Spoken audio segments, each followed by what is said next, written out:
बैठल बारी जे हम पे सवारी सरस्वती का नाम जय जय माँ जय जय माँ। बैठल बारी जे हम पे सवारी सरस्वती का नाम गजब भई देख माई के लीला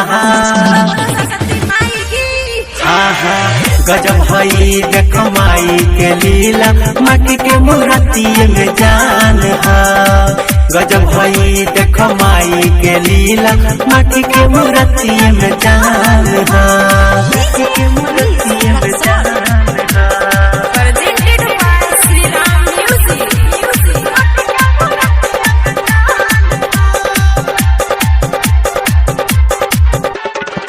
गजब भई देख माई के लीला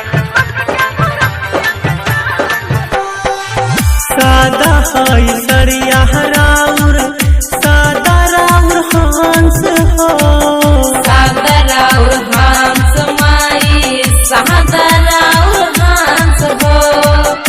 एक पल न छोड़े तोहके रहे रौर संग हो रहे रौर संग माई रहे रौर संग हो।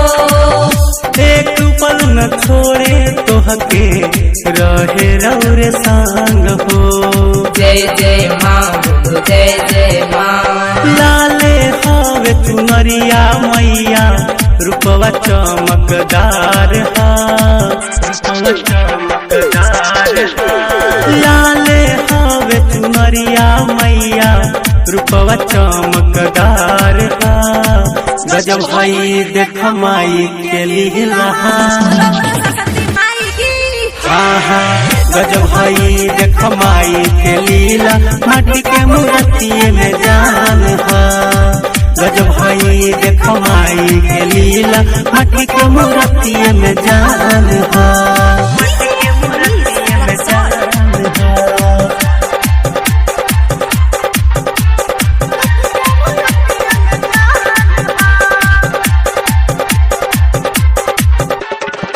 गजब भई देख माई के लीला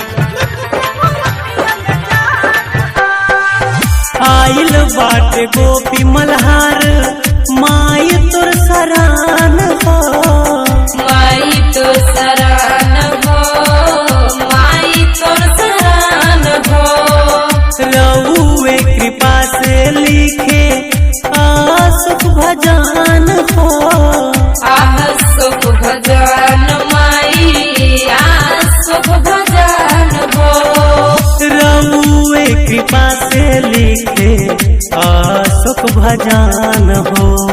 जय जय माँ जय जय माँ। गावत गीतिया चंदू पांडे देहल रउए के ज्ञान देहल रउए के ज्ञान गावत गीतिया चंदू पांडे देहल रउए के ज्ञान गजब भई देख माई के लीला गजब भई देख माई के लीला माटी के मूर्ति में जान गजब भई देख माई के लीला माटी के मूर्ति में जान बैठल बारी जे हम पे सवारी सरस्वती का नाम जय जय माँ जय जय माँ। बैठल बारी जे हम पे सवारी सरस्वती का नाम गजब भई देख माई के लीला गजब भई देख माई के लीला माटी के मूर्ति में जान गजब भई देख माई के लीला माटी के मूर्ति में जान